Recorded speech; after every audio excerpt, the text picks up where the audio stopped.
नमस्कार दोस्तों, स्वागत है आप सभी का हमारे चैनल पुअर मूवी गोवर पे। दोस्तों आज हम लोग रिव्यू करने वाले हैं समांतर सीज़न 2। दोस्तों यहाँ पर कुल मिला जुला कर 10 एपिसोड्स हैं और हर एपिसोड लगभग आधे घंटे के आसपास का है। सिर्फ आखिरी का जो एपिसोड है, एपिसोड नंबर 10, वो 18 मिनट का है। तो दोस्तों ये सीरीज़ जुलाई 1 को ही रिलीज कर दी गई थी, लेकिन मुझको थोड़ा समय लग गया इस सीरीज़ को देखने में। और भी कुछ फिल्में आई जो मैं नहीं देख पाया, 7-8 दिन तक कोई वीडियो भी अपलोड नहीं कर पाया अपने चैनल पे। तो दोस्तों थोड़ा लेट हो गया, लेकिन फिर भी मैंने ये सीरीज़ को देखा पूरा और काफ़ी ज़्यादा मुझको इंतज़ार था इस सीरीज़ का।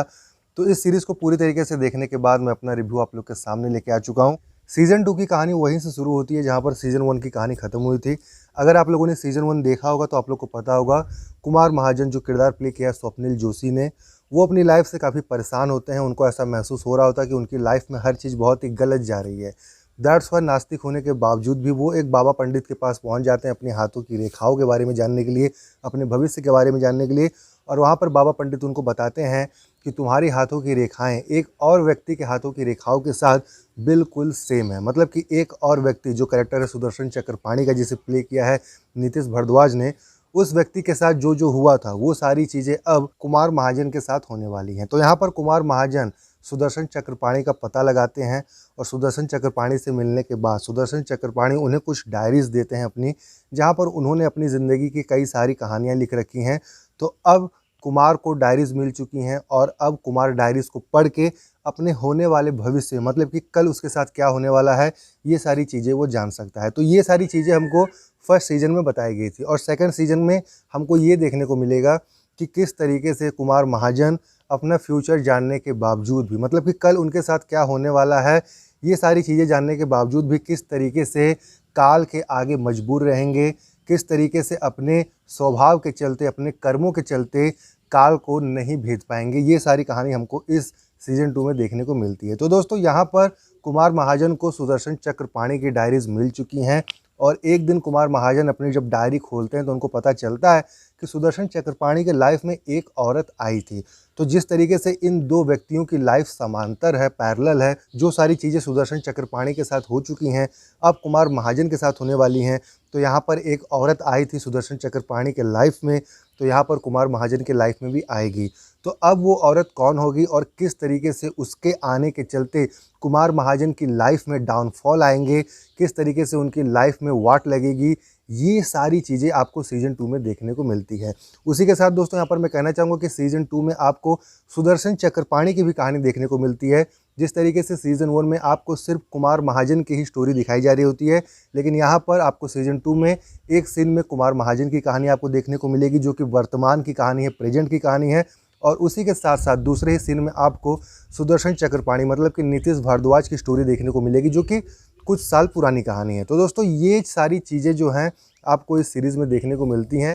तो अब हम बात करें पॉजिटिव चीज़ों के बारे में, तो इस सीरीज़ में कई सारी पॉजिटिव चीज़ें हैं। सबसे पहले तो यहाँ पर जो कहानी है वो बहुत ही यूनिक कहानी है, बहुत ही इंटरेस्टिंग कहानी है और जिस तरीके से इस कहानी को पेश किया गया है वो आपको पूरी तरीके से इस सीरीज़ के साथ एंगेज रखता है। यहाँ पर जो कहानी है उसमें हमको बताया जाता है कि दो व्यक्ति हैं और दोनों की किस्मत एक है। मतलब कि एक व्यक्ति के साथ, सुदर्शन चक्रपाणी के साथ जो कुछ हो चुका है वो सारी चीज़ें अब कुमार महाजन के साथ होने वाली हैं और कुमार महाजन को ये सारी चीज़ें पता भी है, लेकिन फिर भी किस तरीके से आगे कहानी बढ़ेगी, काल का जो खेल है वो किस तरीके से चलेगा, ये सारी चीज़ें यहाँ पर जिस तरीके से दिखाई गई हैं वो दोस्तों आपको पक्का एक बहुत अच्छा मैसेज भी देती हैं और साथ ही साथ आपको इम्प्रेस करती हैं। दूसरा पॉजिटिव पॉइंट है दोस्तों यहाँ पर performance. Swapnil Joshi main lead character play कर रहे हैं और उन्हीं के साथ साथ नीतीश भारद्वाज भी यहाँ पर हैं। और आप सभी को पता होगा कि इन दो महान कलाकारों ने कृष्ण भगवान का अवतार, मतलब कृष्ण भगवान का कैरेक्टर प्ले किया था कृष्णा में। एक तरफ यहाँ पर नीतीश भारद्वाज ने बी आर चोपड़ा की महाभारत में कृष्ण का कैरेक्टर प्ले किया था, तो दूसरी तरफ कृष्णा बोल के जो एक सीरीज़ थी, टीवी सीरीज़ थी, वहाँ पर स्वप्निल जोशी ने कृष्ण भगवान का बचपन का और जवानी का जो आयु, मतलब 15-16 ईयर का जो होता है रोल, उसको प्ले किया था। तो दोस्तों इन दो कलाकारों का काम तो यहाँ पर बहुत ही ज़बरदस्त है और साथ ही साथ इनके अलावा जो सपोर्टिंग कास्ट भी हैं, जैसे यहाँ पर कुमार की जो वाइफ है, साथ ही साथ यहाँ पर जिन्होंने सुंदरा का कैरेक्टर प्ले किया है, जिन्होंने यहाँ पर मीरा का कैरेक्टर प्ले किया है, मतलब दोनों ही महिलाएं एक हैं। तो दोस्तों इन सारे कलाकारों का काम भी यहाँ पर बहुत ही अच्छा है। उसके बाद तीसरा पॉजिटिव पॉइंट है इस सीरीज़ का मैसेज।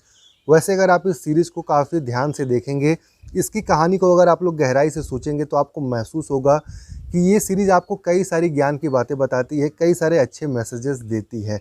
जैसा कि सबसे पहला और कॉमन मैसेज जो हमको डिलीवर होता हुआ नज़र आता है, वो है कि पराई स्त्री के साथ किसी भी प्रकार का चक्कर तो नहीं चलाना चाहिए। शादीशुदा स्त्री के साथ चक्कर चलाना किस तरीके से खतरनाक साबित हो सकता है, ये बात आपको ये सीरीज़ काफ़ी अच्छे तरीके से बताती है। और साथ ही साथ दोस्तों एक और मैसेज यहाँ पर आपको देखने को मिलता है, एक और ज्ञान की बात आपको यहाँ पर देखने को मिलती है। जैसा कि यहाँ पर सुदर्शन चक्रपाणी ने सीज़न 1 में ही कहा था कि किस्मत से कर्म नहीं बनता, कर्म से किस्मत बनता है। तो दोस्तों ये जो 2 लाइन है, इसी 2 लाइन के ऊपर पूरी ये सीज़न 2 की कहानी बेस्ड है। यहाँ पर सुदर्शन चक्रपाणी की डायरी कुमार महाजन के पास होते हुए भी, कुमार महाजन अपने फ्यूचर के बारे में जानते हुए भी अपने कर्म को चेंज नहीं करते हैं, और कर्म को चेंज ना करने के चलते ही उनके किस्मत में भी वही सारी चीज़ें होती है जो सुदर्शन चक्रपाणी के साथ हुई थी। अगर यहाँ पर कुमार ने अपने कर्मों को चेंज किया होता, अगर उसने मीरा के साथ अफेयर नहीं किया होता, तो शायद उसका जो किस्मत है, उसका जो फ्यूचर है, कुछ अलग ही हुआ होता। तो यहाँ पर कर्म और किस्मत को लेके एक बहुत ही बड़े ज्ञान की बात हमको सीखने को मिलती है कि आपके कर्म डिसाइड करते हैं कि आपका किस्मत कैसा होगा। मतलब कि आज अगर आप अच्छे कर्म कर रहे हैं तो वही अच्छे कर्म डिसाइड करेंगे कि फ्यूचर में आपके साथ क्या होगा। आज अगर आप गलत कर्म कर रहे हैं तो वही गलत कर्म डिसाइड करेंगे कि भविष्य में आपके साथ क्या होगा। तो दोस्तों इस तरीके का मैसेज इस सीरीज़ में डिलीवर होता हुआ नज़र आएगा। अगर आप लोग इसकी कहानी को थोड़ा सा गहराई से सोचेंगे, थोड़ी सी गहराई से अगर आप इस कहानी को देखेंगे, तो आपको ये मैसेज डिलीवर होता हुआ नज़र आएगा। दैट्स ऑल दोस्तों, कुल मिला जुला कर अब मैं अगर बात करूँ रेटिंग के बारे में, तो दोस्तों मैं इस सीरीज़ को 4 आउट ऑफ 5 स्टार देना चाहूँगा। तो दोस्तों फाइनली अब हम बात करें कि सीज़न 3 आएगा कि नहीं आएगा। तो दोस्तों किताब की जो कहानी थी वो सीज़न 2 में ख़त्म हो गई। मतलब कि सीज़न 2 का जो एंडिंग है वही किताब की एंडिंग थी। तो अब कहानी तो यहाँ पर ख़त्म है, लेकिन अगर यहाँ पर सीज़न 2 पॉपुलर होता है, लोग बहुत ज़्यादा देखते हैं, अप्रिसिएट करते हैं और डिमांड करते हैं कि सीज़न 3 को जल्द से जल्द लाया जाए, तो शायद यहाँ पर MX प्लेयर एक अलग कहानी ऐड करके सीज़न 3 बना भी सकते हैं। लेकिन दोस्तों ऐसा अभी तक कोई खबर तो सुनने को नहीं मिला है कि सीज़न 3 आएगा, और अगर आएगा तो जब भी आएगा तो MX प्लेयर पे ही आएगा। तो दोस्तों कुल मिला जुला कर जो किताब की कहानी है वो आपने पूरी देख ली, सीज़न 1 और सीज़न 2 मिला के, जो मराठी किताब के ऊपर ही कहानी बेस्ड है।